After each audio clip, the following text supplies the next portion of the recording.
Okay, I want to talk about the intensity of the sun.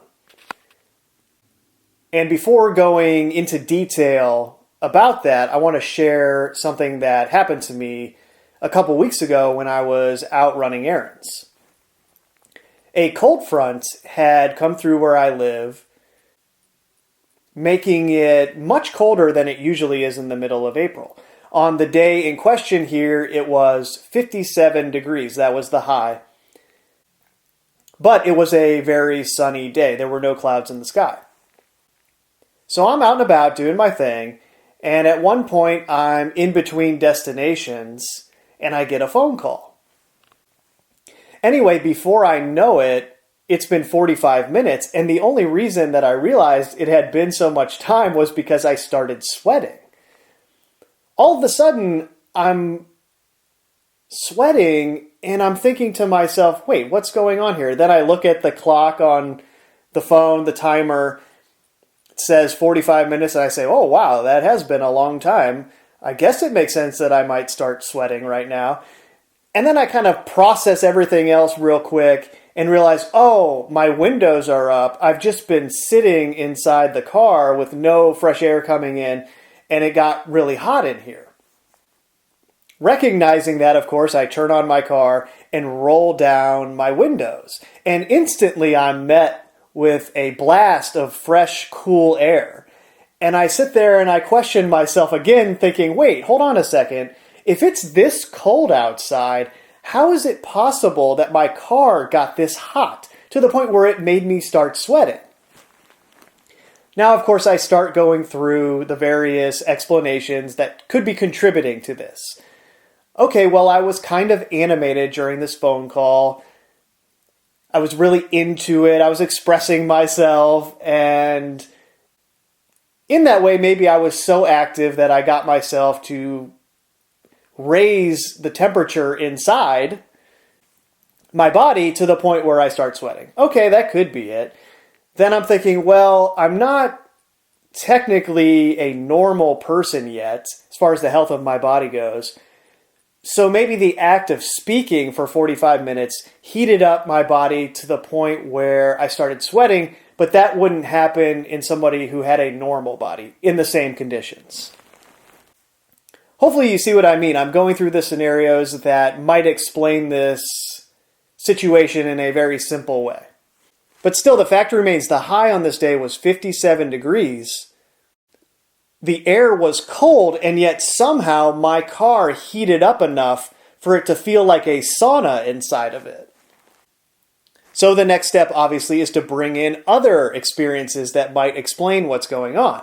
And of course, everybody who has sat outside in the sun for a long period of time or walked out in the sun for a long period of time would be able to verify what I'm going to explain here through their own experience. Specifically, when I'm outside for a long period of time in the same place, if you just sit there on a clear day when the sun is shining bright down on you, you will notice that your clothing is on fire, for lack of a better term. It is really hot. And this can be on a day like when I experienced it just the other day, when it's only a high of 70 degrees. When you're walking around, it's a beautiful, pleasant day. But then when you actually sit down in one spot, or you walk on a similar trajectory for a long time, you'll feel the sun on a specific spot on your body, and you will notice that it is significantly raising the temperature of that spot. To the point where if you grab the clothing, it's burning almost. You get a burning sensation like you do when you touch a pan that's too hot. You go, that's hot. And you get a similar experience when you touch your clothing. Obviously, it doesn't burn you in the same way, but it's a similar experience. Now, obviously, again, this is a subjective interpretation of what is going on in your environment via your sensory apparatus decoding system. We have these senses that are decoding all of this information around us. And for me, in these moments, I'm experiencing something that doesn't make much sense given what I experienced when I was younger. Which is that the sun feels much more intense than it used to. Now, this is a little problematic because human memory is inherently fallible. And obviously, we've all had examples of this throughout our lives where we think we remember something one way, we're pretty sure of it, and then, oh, wow, I was wrong about that. In other words, I've been here in this place that they call Earth for almost 40 years now. So when I say that I perceive the sun to be more intense now than it was when I was younger, I mean the 80s and 90s specifically. But again, that gets you into the idea of the fallibility of human memory.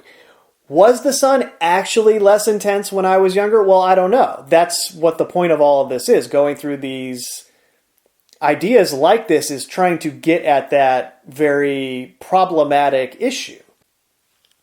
The problem is your memories are fluid in this way when it's something nebulous like, what was my interpretation of the intensity of the sun when I was younger? You have memories of being hot in the sun, but it's hard to place them exactly during a season or a specific period in time. In other words, when I'm sitting outside on a 70-degree day and my clothing feels like it's burning just from being out in the sun for 20 minutes, I sit there and I think, this isn't normal. This isn't how it used to be. But then I go to a memory of being hot and having hot clothes like that. And that's the problem. It's a memory from the summertime when I was in the middle of two-a-days, sweating my butt off, working really hard, and just feeling oppressed in the middle of 90-degree heat. But it's hard for me to remember a time when it was beautiful out and I was just sitting outside when I was, say, 13 years old, running around playing or doing whatever we were doing, and remembering feeling like I was being cooked by the sun on a day when it was otherwise very pleasant. And that's what I'm getting at here. That's what's raising these questions for me. I can't remember ever being inside of my car on a day in the 50s sweating. I can't ever remember the car getting that hot where I would start sweating on a 57-degree day, whether or not the sun was out or not. But in this case, the sun was shining bright and the car was absorbing it to the point where it turned it into a sauna, which, again, I don't remember anything like that taking place when I was younger. Does that mean that it didn't? No, of course not. It's just, I don't remember that because, again, I can remember all of these situations where I was in a car hot, but that, again, was in the middle of the summer when it was really hot out, when you would expect that type of thing. Then you start getting into the anecdotes from other people who are experiencing the same phenomenon, where they say, yeah, I feel like the sun is much more intense too. You can talk to anybody who works outside and they will say a similar thing. You know, it just feels different when I'm in the sun versus when I'm in the shade in a way that it never used to.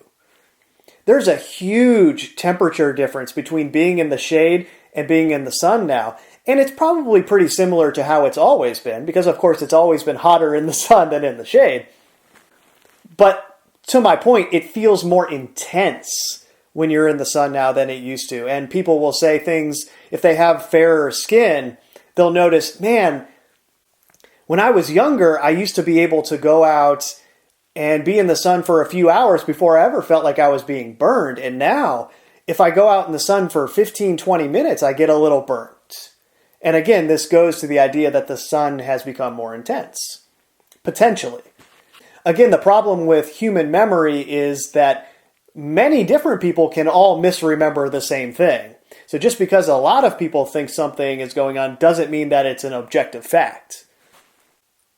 So in addition to the idea that the intensity has increased, then we go to the perception that many people have who are of a similar age as me and older, that the actual color of the sun, particularly in the noon sky, or when the sun is in the sky and our artificial time system says that it's noon anyway, during that period, many of us have noticed that the sun appears much brighter than it used to when we were younger. Now again, this could be a memory thing. Was the sun actually less bright in the midday sky 30 years ago? Again, I don't know. It's hard to say. I feel like I have memories of that, but is this something that I'm misremembering? It's possible. However, when you add that perception to the idea that the sun is more intense, well, now we have a couple different things to connect together that are starting to tell a story that might indicate that something in fact has changed with both our perception of the sun's color and the amount of energy that it is emitting. And these two things are related, of course, right? Color is a function of vibration. Meaning, if we are perceiving the sun as a different color, and we used to perceive a more yellow hue to the sun, and now we're perceiving a more white bluish hue to the sun, that means that the vibration has actually increased, and we're seeing that as a different color. If you go look at the actual color spectrum from an electromagnetic perspective, they will tell you that the blue-purple end of the spectrum has shorter wavelengths that are vibrating at a higher frequency. And then at the other end of the spectrum are the red, orange, yellow colors that are vibrating with longer wavelengths at a lower frequency. In other words, if we perceived a shift from a yellowish hue to a more white hue, by default, the sun has increased in frequency. It is transmitting more information because the wavelengths are shorter, so it has to transmit them at a faster rate, a higher frequency. Thus, the vibration has increased. And accordingly, if the vibration has increased, that might explain how we are perceiving it in terms of it being more intense. Not only are we then perceiving it as a different color to our eyes, but then we are perceiving it through our other senses as if the intensity of the rays have increased, because in actuality, in this case, if it were happening like this, more UV light rays are being transmitted in a shorter amount of time, heating up both the environment and our bodies in a faster way. To the point where I could be sitting in a car on a 57-degree day when it's cold outside for all intents and purposes, and yet my object, the car, absorbs that direct sunlight for almost an hour and turns it into a sauna, making me start sweating. Likewise, I'm walking on a path where the sun is consistently on a spot in my back, and even if it's only 70 degrees out and I feel not hot to the point where I'm sweating, the spot on my back that is getting the direct sunlight feels like it's burning through my t-shirt. Now, is this what's happening? I don't know. There's all kinds of potential explanations for this type of phenomenon, and a lot of them have to do with the atmosphere. In other words, the atmosphere is what filters the UV light from the sun. So if there was a change in the atmosphere, by default, there would be a change in our exposure to UV light and radiation. And we see this during the sunrise and the sunsets. This is why there are more red, yellowish hues during the sunrise and sunset, because the path of the light rays through the atmosphere is longer and it diffracts them in a different way than it does when it's directly above us in the sky. There's less atmosphere for the sun to pierce through when it's in the midday sky directly above you.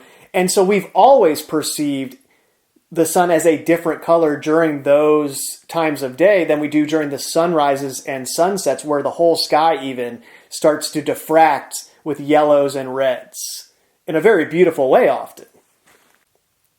But the point is, if the atmosphere changed in some way, then yes, that could change our perception of the color of the sun, and it could also change the intensity of the sun. And this is where you get into ideas of potential cosmic seasons, as it were, and maybe we are going through a change in the seasons to where the sun and its interaction with the earth is changing on a fundamental level. That could be it, but then alternatively, we have to account for the trails in the sky. Anybody who's been outside for a long time on a daily basis will be well aware of how the trails turn into clouds. And I'm not going to get into the debate of whether or not planes have always left trails in this way. Rather, just focus on the phenomenon where the trails turn into clouds, and then this influences weather patterns in a very obvious way.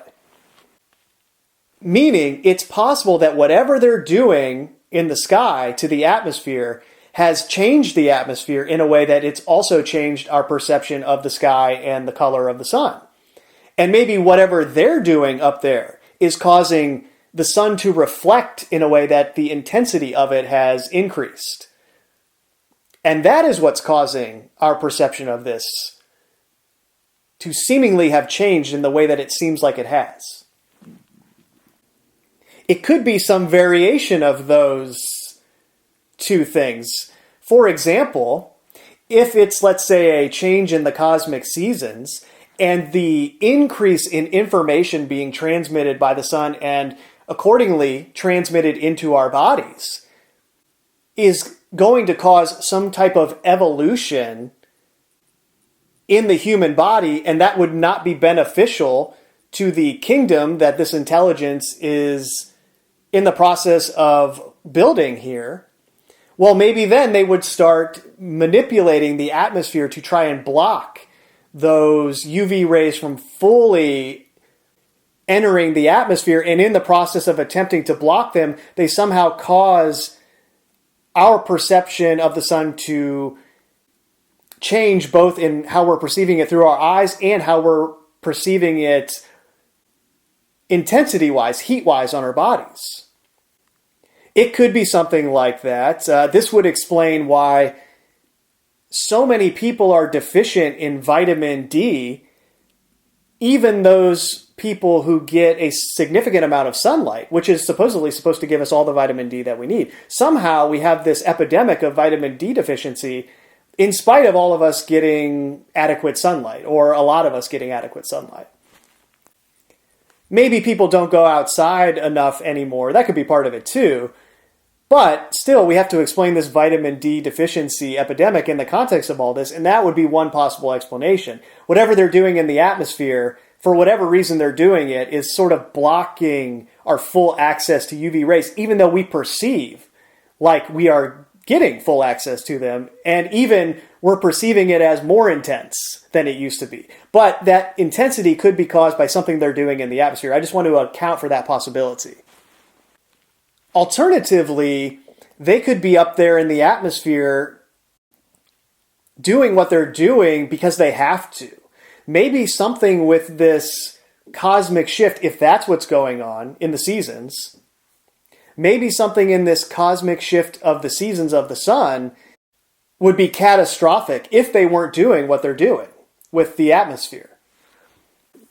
That's a possibility too. Maybe they don't have a choice. And I know a lot of people would have issue with that sort of idea because it implies some kind of benevolent intent to their actions. And we have demonstrable evidence over and over again that they have no benevolent intent when it comes to us. So it's easy to explain that in the sense of, well, obviously, if it's something along those lines, it would destroy the kingdom that it is trying to build. So they're not doing it to protect us. They're doing it to protect their system that they've spent centuries constructing. So maybe it's something along those lines. We would perceive it not knowing the full scope of it, thinking that they're doing something really bad up there. But maybe if we knew what they knew, we would understand that they have to do this, or the entire planet would burn up. Now, I'm not saying that's the case. I would lean in other directions, but still we have to account for the possibility. Maybe that's what they're doing.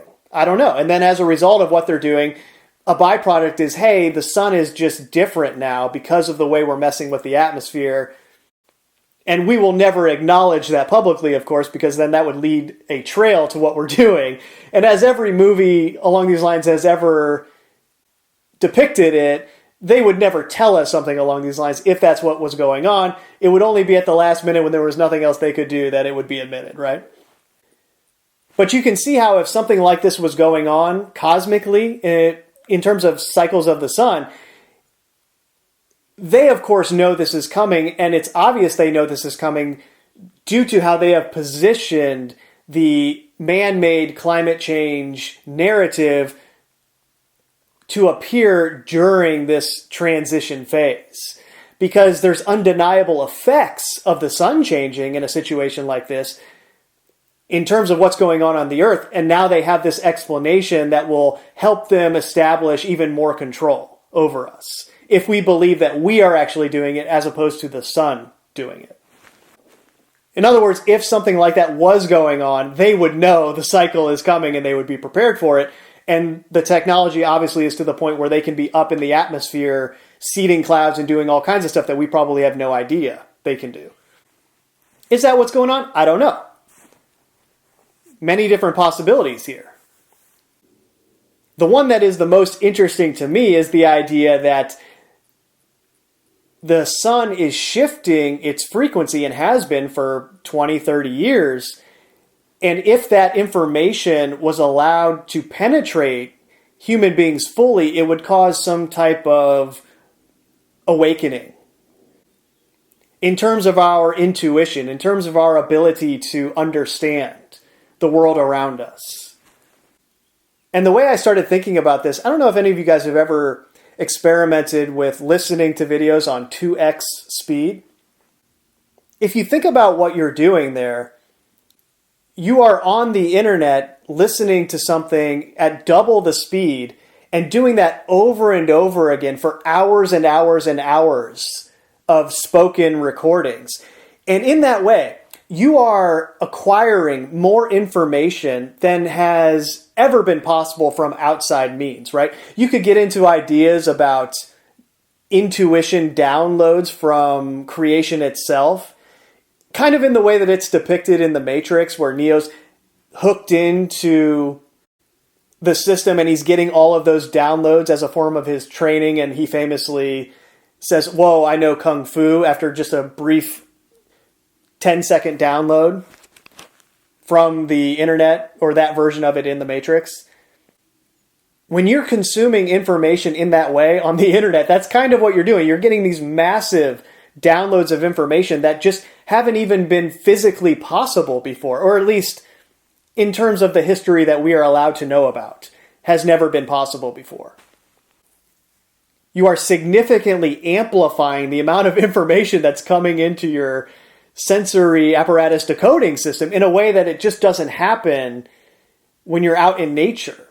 Sure, you're downloading information at all times, communicating in real time in ways that would blow technology out of the water, because this is the ultimate technology, our bodies. But it's just different, the way that you acquire the information. It slows you down.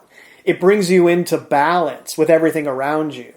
And the internet has the exact opposite effect, especially when you're experimenting with consuming information at 2x speed, or even faster speeds, maybe, if your mind can handle that. I mean, personally, my mind can't handle anything faster than that, because you start to lose comprehension, especially if it's someone who talks quickly. But that's what you're doing at those 2x speeds. You're pummeling your mind with information in a way that it's never experienced before. And then on top of that, just the regular internet is doing the same thing. There's so much information. It's just an onslaught onto your mind. And this is part of the reason why I think people experience time dilation. When you spend too much time in your screen, time dilates in a way where it doesn't fit with mechanical time anymore, seconds, minutes, hours, etc. And this is part of why people think that reality and our perception of time has sped up. It's getting faster, moving more quickly. I'm pretty sure a big part of that is our interaction with technology. But you see, in this scenario, in the cosmic season scenario where the sun has shifted its frequency, like I was going over, the ultraviolet wavelengths are shorter. And so the frequency with which they have to be pushed out for you to perceive it as a different color and perceive that higher frequency is much faster than the prior yellow-hued version of the sun. Meaning, it's like the sun hitting your body at 2x speed, in the same way that it's being done on the internet when you listen to stuff at 2x speed. And that's what I mean by how potentially this could transform the human body, if that's what's going on. In which case, that would make sense why they would be up in the atmosphere trying to block that out. Now, like I said, it just as easily could be a scenario where they're doing that to benefit the survival of Earth. Maybe that's what's going on. I don't know. It could be a lot of different combinations of all these things that I've been talking about.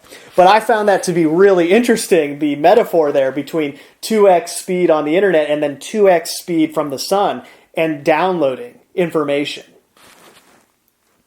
And then at the same time all of that is going on, you have these little things like the transition from incandescent light bulbs to LED light bulbs and how the light of those two different light bulbs mirrors the shift in the sun. And we're phasing out the incandescent bulbs in favor of the LED bulbs. And I was thinking along these lines because every time that you try to discuss an idea like this on the internet, someone pops in and says, oh, well, it's because you're getting older.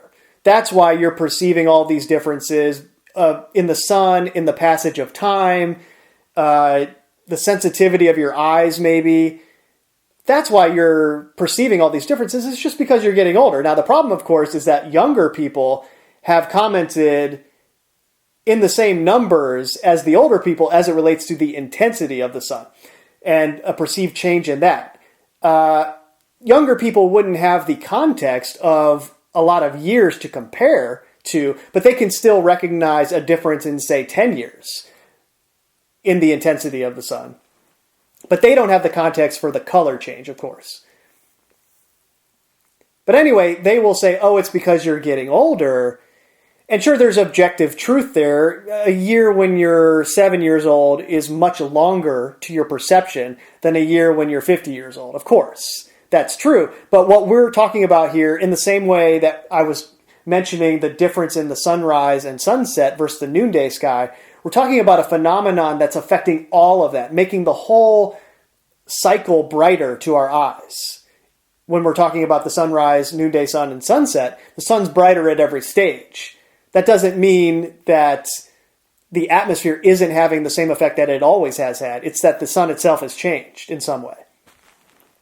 And it's similar when you're talking about the passage of time and our perception of that. Sure, that's inherently subjective, and sure, it's affected by your age, but because it's an element of this reality, we are all experiencing the same change in our perception of time, regardless of how old we are. It's happening to all of us in that way. And I hope you see likewise that our perception of time, if this is going on with the sun, it's coming at us at 2x speed, which would surely impact our perception of time to the point where we might look at clocks and think, these don't fit with reality anymore. And then you combine that kind of change with an over-reliance on the screen, and you can see how our perception of time would really get out of whack. And we might start asking questions along the lines that I'm asking them here. What is going on? What is happening? How is it almost summer already? It was just January. You know what I mean? But I was thinking about the whole age thing, getting older thing, because I don't know about you guys, but every time I drive at night now, I can't stand these LED headlights that are in all of the cars, the newer ones anyway. And I was wondering, what's the explanation for this? Am I just getting older? My eyesight's getting worse? Maybe. A more interesting idea to me was, am I looking at screens too much to the point where it's affecting my eyes' ability to perceive LED lights?